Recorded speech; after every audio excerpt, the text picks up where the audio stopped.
call this meeting to order, and if we could please all stand for the Pledge of Allegiance. That's if I can get up. I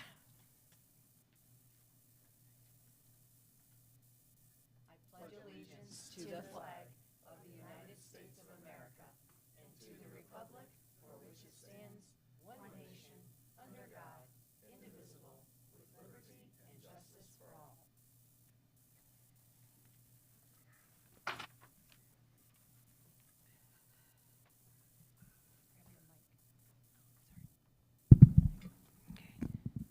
I usually give a quick reminder, but I see who's in the audience tonight, and I don't think I probably need to give the quick reminder about commenting, unless I've missed something.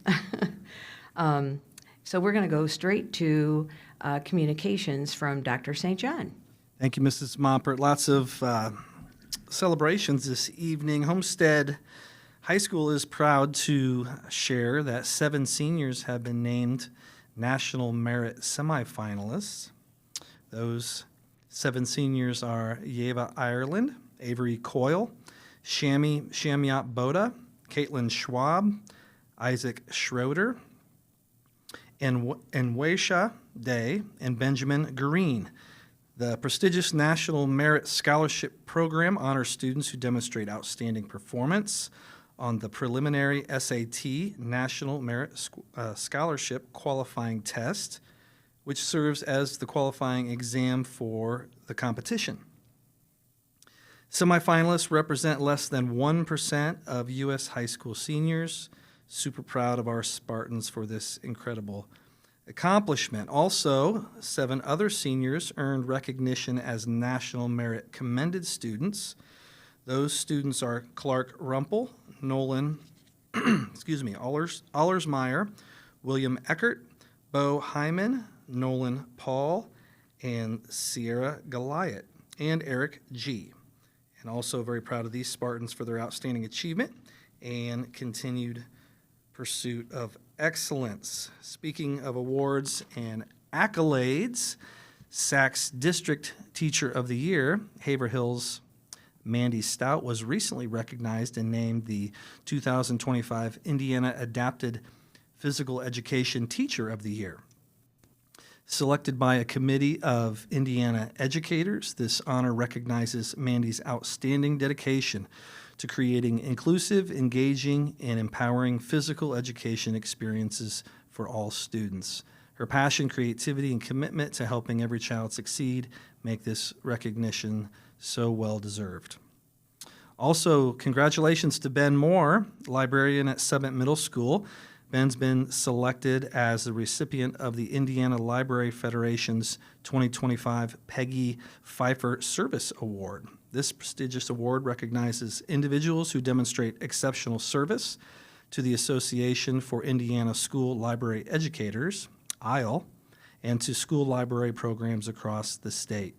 What makes this honor especially meaningful is that it celebrates work done in service to AIL itself, and recipients are nominated by their peers. Mr. Moore's dedication, leadership, and passion for connecting students with the joy of reading and learning have made a lasting impact both at Summit and throughout Indiana as he serves on with AIL. So we're proud to celebrate this well-deserved recognition for Mr. Moore. And over to Homestead, Spartan Unified Football wins sectionals. Congratulations to Homestead's Spartan Unified Football team on capturing the sectional championship. It was an incredible day filled with teamwork, determination, and true Spartan pride. This championship victory is a testament to the hard work of our athletes, partners, and coaches who demonstrate that when we play together, we win together. And Summit Boys Cross Country. Congratulations to the Summit Boys Cross Country team on capturing their first ever state championship this past weekend. The meet took place at the Laverne Gibson Championship course in Terre Haute, the same course used for the IHSAA state championships. Competing against more than 1,000 runners from 110 teams, Summit came out on top in an incredible performance. Scoring for Summit were Miles Cordes, Holden Miller, Ben Wooldridge, Augie Beer, and Carson Gallo, with Miles and Holden earning all-state honors for finishing in the top 25. Rounding out the team were Max Preston, Zach Preston Reed Mumwa, Seth Connor, and Cole Wrigley. Congratulations to those Falcons. And would like to highlight that as part of our strategic plan, Sacs has identified building community as one of its 5 key pillars of focus. Of course, this commitment reflects our belief that strong relationships among students, staff, families, and the broader community are essential to creating schools where everyone feels valued, connected, and proud to belong. And with that, would like to share that Whispering Meadows teacher Mrs. Littlejohn and her 3rd grade class partnered with Humane Fort Wayne to create wanted posters for animals up for adoption. Students told a story from the perspective of the animals and combined their work with illustrations, writing descriptively, and point of view. Humane Fort Wayne's community outreach staff was thrilled with the sneak peek photos sent to her and said to put this on our calendar every year. The project was such a success, we're exploring how to expand it for next year to involve more students. So cool. Also, I'd like to highlight Homestead students from Local 166. Deer Ridge Elementary 2nd graders rolled up their sleeves for a special hands-on project, building their very own wooden toolboxes. Guided by Homestead High School students from the Plumbers and Steam Fitters Local 166 program, the young builders learn new skills while gaining confidence and teamwork experience. The project, supported by Home Depot, brought students together for time of creativity, collaboration, and learning one nail at a time. And Homestead Dance and Cheer seniors, Homestead High School cheer and dance team members brought Spartan pride to Whispering Meadows and Haverhill Elementaries during special visits with our youngest students. Cheers, smiles, and plenty of energy. The students shared their love for school spirit, and the excitement on the elementary students' faces was unforgettable. Perfect reminder of how positive role models and school pride can inspire the next generation of Spartans. And thus concludes my good news celebration communications, Ms. Moppert. Wow. This might become my favorite part of the whole meeting if we get to do a lot of those. Those are outstanding. We need to do the approval of the consent agenda, and the items on the consent agenda are the minutes of September 16th, 2025, school board meeting bills, claims, payrolls, and accounts, and personnel recommendations. Is there anyone that would like to remove any item for a separate discussion? All right. Is there a motion to accept the consent agenda? So moved. Is there a second? Second. Is there any discussion? All those in favor say aye. Aye. Opposed? Nay. I didn't get a chance to see the bills and claims until late today, so. So, did you say nay? Yeah, Okay, 3-1. okay. Got it. I'm like, whoa, nobody's ever done that before.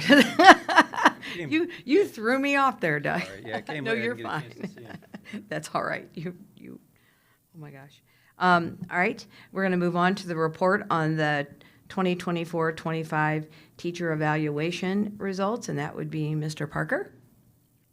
Yep, members of the board, this is the annual report that is given every year, and we're going to go through one building at a time and just show you the data from last year. This is going to be for certified teachers, certified staff members, non-administrative.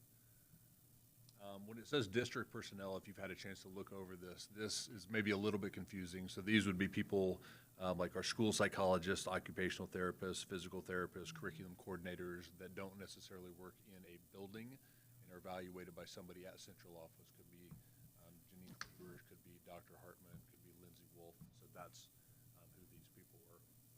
You can see the number next to the highly effective improvement necessary is the actual number of teachers, and then the percentages over on the donut. So if you have any questions, I will just flip through screen to screen. Wood Elementary from last year.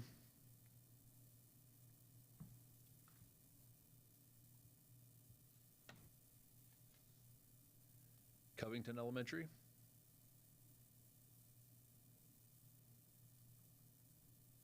If you have any questions, feel free to stop me. Deer Ridge.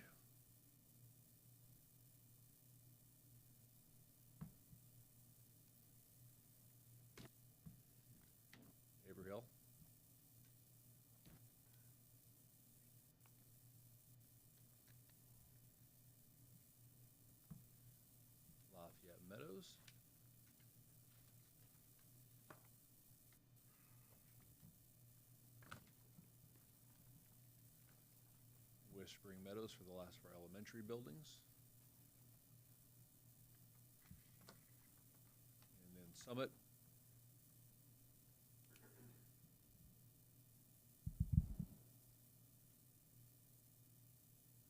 Followed by Woodside. Do you know what the total difference between Woodside and Summit? Like Woodside has more teachers, right? Like the makeup of that is roughly how much more at Woodside than Summit? So you've got 52 and, 57. Oh, it's only 5. Okay, 60, okay, 5 difference. thanks. And then lastly, for our big numbers, Homestead High School.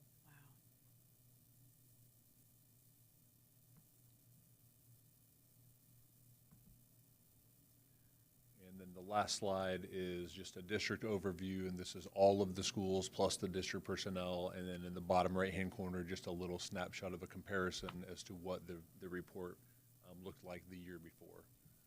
Nothing outrageously different.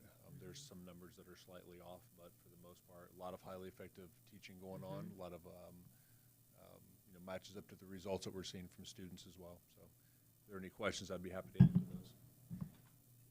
David, from your experience, is it common to see a 60-40 type split, or is it seems like, and I don't know if this is education, but in business, right, it seems like it's always maybe a higher percentage of needs improvement or effective or ineffective, and it seems like everybody does well here, right? Since you asked, I'm going to give you my candid assessment, and somebody who's been in 7 different corporations. I do think people who are educators, in large part, are optimistic, and they see the good in people. So we tend to potentially err on the side of, rating high. I think it's fairly abnormal to see a lot of ineffectives or improvement necessaries. I think in this district, maybe contrary to some of the other places that I've been in, we have the results that would be congruent to what we're seeing here. Yeah. In other places where you see everybody rated as highly effective and you have below average results and below average productivity, it feels a little bit incongruent. So I don't know that this is out of alignment compared to what our students are doing, but I would agree with you that we tend to maybe err on the side of being positive. So. Thank you. Any other questions for Mr. Parker? All right, thank you. Let's move on to the discussion of the recommendation of the 2027-28 district calendar, which would be Dr. St. John. Thank you, Mrs. Moppert. Bringing forward for discussion the district calendar for the 27-28 school year.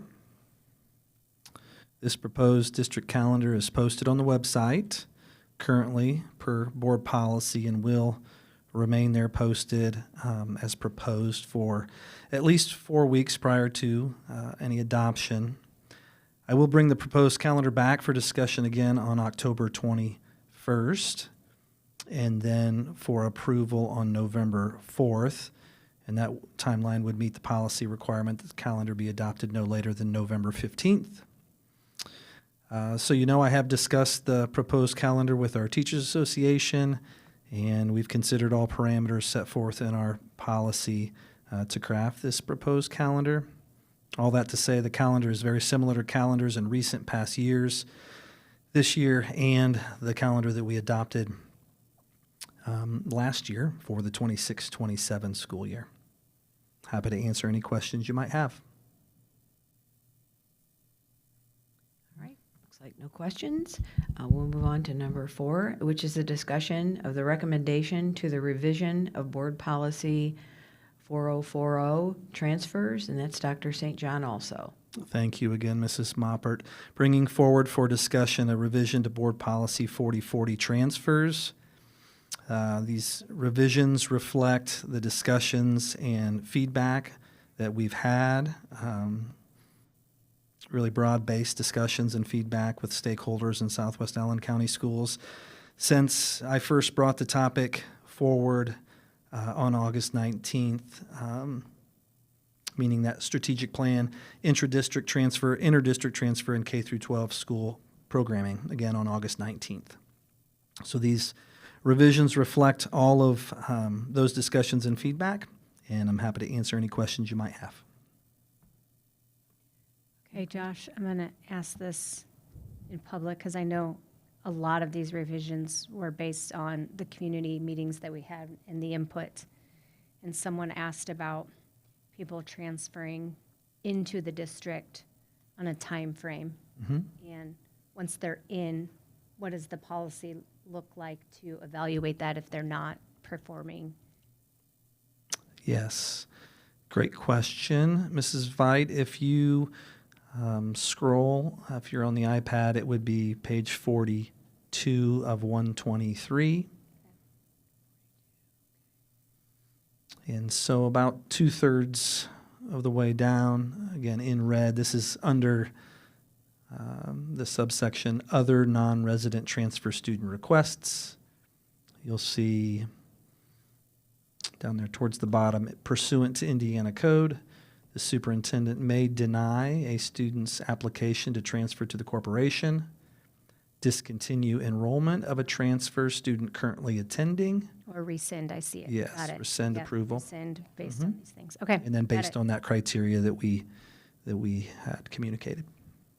Thank you for taking all the feedback, and I know it was a lot, but I think we have it all in there. Yeah. Anybody else questions? Yeah, Josh, two questions. One would be where we have under non-resident, where we have priority, and I guess sub-point A, children whose parents are employed by Sacs. I'm curious where it says annual salary of at least $8,000, how we came up with that figure. Great question, Mr. Copley. This is language that is identical to language that is in the great majority of policy for districts who have accepted non-resident transfer for quite some time. The spirit of this would be that priority for non-resident transfer goes to employees who have a level of employment in the district that is that meets a threshold, right? So so let's just say that an employee that makes less than $8,000 or has an extracurricular position that's less than $3,000, so that would be a much smaller position as compared to the majority of positions in our district, then priority would not be given to that non-resident, as opposed to priority given to a non-resident employee who has more of a significant position. So they're giving priority to more of a full-time instead of like, oh, I just coached one season or I substituted 2 times. So I want preference, Good call. even though you've only paid me $300. Yep, good call. Thank you. Can I ask one more? Under the other non-resident transfer, under point 1, where we say the student has been suspended or expelled for 10 or more days, I'm wondering like why 10 or more days and wouldn't just be maybe 1 day? Yeah, so that is another good question, Mr. Copley. This is language that is from Indiana Code. Indiana Code spells out criteria that would prohibit a transfer, that school corporations can adopt, that would prohibit a transfer. And so while it would be not congruent with Indiana Code to prohibit a transfer for merit types of situations, it's also not congruent with Indiana Code to prohibit a non-resident transfer for lower level behavior that might be associated with a single day suspension or even a few days suspension. So all that to say, Mr. Copley, this is the most stringent set of criteria that a district can employ to evaluate whether or not a student is eligible for non-resident transfer. Wow, and that's Indiana code, huh? Mm-hmm. Dang, thank you. All right, thank you. I've got a question. Sure. In the same section there that we were just in, other non-resident, under the second grouping of numbers, there's 1 through 5. Number 2 looks like That's just saying if that happened in the preceding 12 months. That's not limiting it, saying after 12 months, we're not going to worry about it. Is that correct? Yes, so again, this language, good question, Mr. Gilpin. I do believe that this is also an Indiana code, and yes, you would be accurate in the preceding 12 months. So if a student would violate that or exhibit that kind of behavior 3 years prior, could a school district apply that and prohibit a transfer? I would say no, based on this language. But let me do some double checking on that. And of course, this is just a discussion phase. We'll bring this back for approval in 2 weeks. But I do believe that, yeah, that window of time is just the preceding 12 months, and that's as far as a district can go. But I will double check on that. And to complete the question, number 3 doesn't limit it, and Yes. it's kind of a toss-up which one's worse. Right. So, I mean, they're both bad. So if the answer is it's state statute, then we're asking the wrong people. So, but it just doesn't make sense to me there should be that limit. Yeah, and I do believe the answer is that is state statute, and but I'll do some double checking, and I'll report back. All right. Thank you. Thank you. All right, any other questions? Okay, we're going to move on to number 5, discussion of the recommendation to the revision of Board Policy 4010 enrollment. This is Dr. St. John also. Thank you, Ms. Moppert. Bringing forward for discussion revision to Board Policy 4010 enrollment. Like revisions to Policy 4040, proposed revisions reflect the discussions and feedback that we've had since we first brought forward the topic of the intra-district transfer in K through 12 school programming. So more policy adjustments are required in 4040, but also some language changes required in 4010, but just not as much.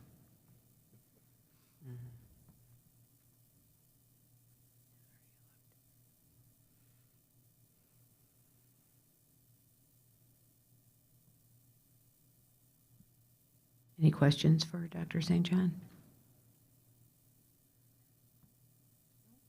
Okay, we'll move on to number 6, which is the discussion of the recommendation to add new Board Policy 4105, stock emergency medication. And that's me again, Ms. Moppert. So in the most recent legislative session, the definition of emergency medications used in schools, that definition was changed. That definition also applies to the prescription that school corporations may obtain to have at their schools for emergency use. So when those changes came through, we reviewed our existing policies. Currently, Policy 4110, which is called Administering Medication / Emergency Medical Procedures, that actually focuses on the administration of medication to students that is sent to school by parents, not stock emergency medication. So I'm recommending an additional policy that addresses the new legislation and also provides additional clarity with respect to stock emergency medication. We had Mr. Parker collaborate with our corporation head nurse, Mrs. Dawson, as well as our legal counsel on the recommended change. This change is also in line with related sample policy that's been provided to us by the Indiana School Boards Association. And this is for discussion tonight. I'm happy to answer any questions you may have. I was really happy to see the indemnification that holds harmless the employee administers emergency medications in good faith. I remember having to carry a bunch of medications up overnight to a camp, and as an teacher and as a parent and caring about the kids, you were always concerned if you forgot to give it, didn't give it. I mean, so I'm very, very happy to see that. And I certainly understand the ability to administer an emergency medication, even though a child doesn't have it, like anaphylaxis or something like that. So anyway, with that said, anybody else? There's no guidance as to how much we keep on, like, as someone that carries an EpiPen. Does the school like the size of Homestead? Do we need to have 10 on site? Do we need to have 100? Like, what's that? Is it like per pupil, or like how do they? I don't have a specific. Okay. Every school has, I'm going to assume a stock relative. A couple of them. Okay. Okay. Homestead's going to have more than Haverhill's going to have. Right. Okay. So they'll all have like. Okay. Got it. We could Thank look you. into that and bring that information back, Mrs. Veit, next time.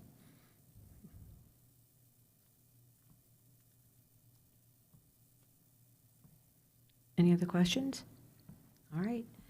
Thank you, Dr. St. John. And now we're going to go to number 7, which is a recommendation of approval to adopt the 2026 budget, capital projects plan, bus replacement plan, and related resolutions.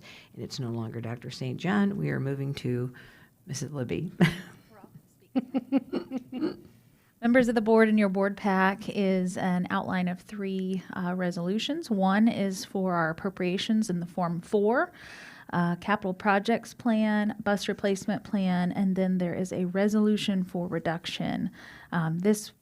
All of which was presented with the exception of the resolution for reduction on September 2nd, and we again had a public hearing on September 16th. The purpose for the reduction is really to give flexibility to those appropriated funds from our 24 tax bill bond that's embedded into our operations fund. So as the Department of Local Government Finance works our budget, it may be necessary that in December we move some of that appropriation into 26. And the DLGF, when they work your budget, they assume that you will spend 100% of your current appropriations in the year that you're in. And knowing that we likely will not spend full $12.5 million that's appropriated for 25, this would give us the maximum flexibility to push that into 26. And I'd be glad to answer any questions. We'll start with, do I have a motion? So moved. Do I have a second? Second. Is there any discussion for Mrs. Libby? All right, all those in favor say aye. Aye. Opposed? All right. We'll move on to number 8, the recommendation of the approval to enter into a contract with Garmin Miller for architectural services for the CTE building. And once again, Mrs. Libby. During our last board meeting, the board approved Garmin Miller to be our architect for the CTE design process.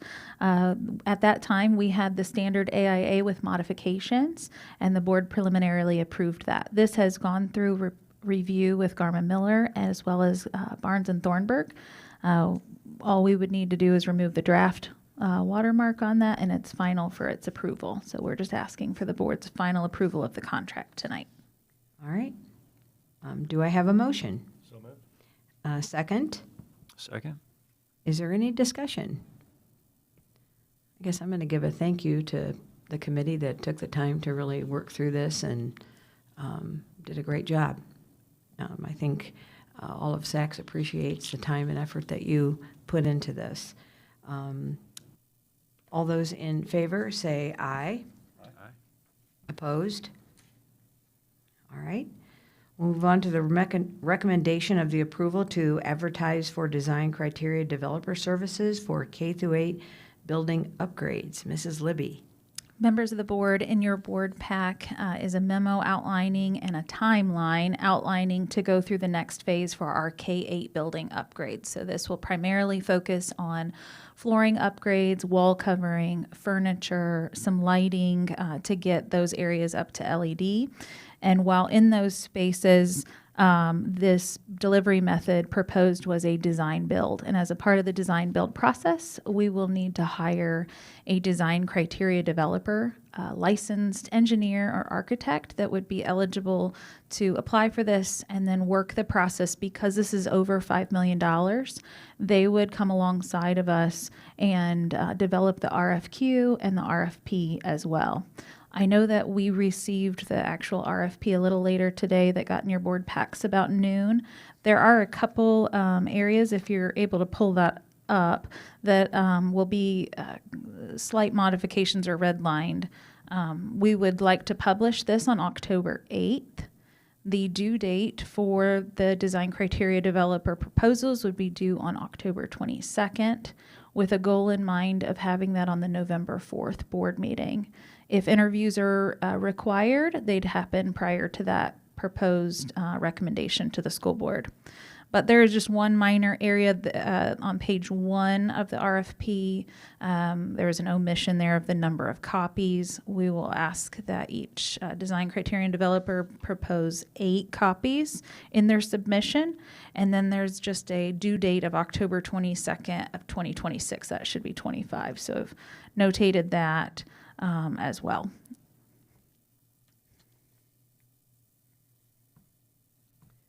Be glad to answer any questions. Safe to say the same process as we used thus far? Yes. Okay, good. All right. Do I have a motion? So moved. A second? As this discussion goes, I really want to say thank you, thank you, thank you, because this, for someone who worked in the elementary schools, this is long overdue, that we are taking a look and actually getting new carpet and wall coverings and things that I think are really important for teachers and students. So Yeah. thank you.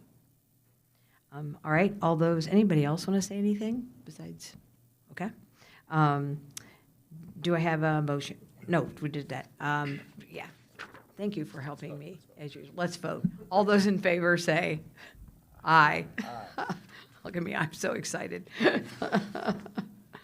Number 10, the recommendation for the approval of Homestead's overseas field trip to Italy, and that would be Mrs. Kleber. Thank you, Mrs. Mopper. Included in your board packet is the request for your approval for the Homestead High School students to take a trip abroad to Italy. Mrs. Brown was with us at our last board meeting where she was happy to share the highlights of the trip. I'm bringing this back tonight for final approval. Please let me know if you have any questions. All right, do we have a motion? Do we have a second? Second. Any discussion? Sounds wonderful. All those in favor say aye. Aye. Aye. Opposed? All right. We are going to move to number 11.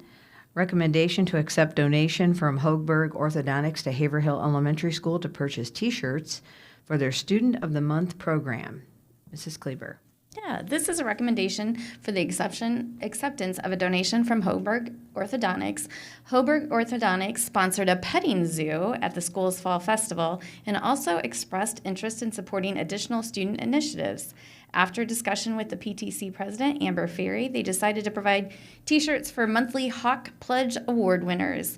These shirts will be awarded to students recognized by staff for demonstrating Hawk Pledge characteristics, which include curiosity, helpfulness, inclusiveness, respect, and responsibility, and safe behavior. This support will help them celebrate and reinforce positive student character each month. I'm happy to answer any questions. All right, do I have a motion? A second? Second.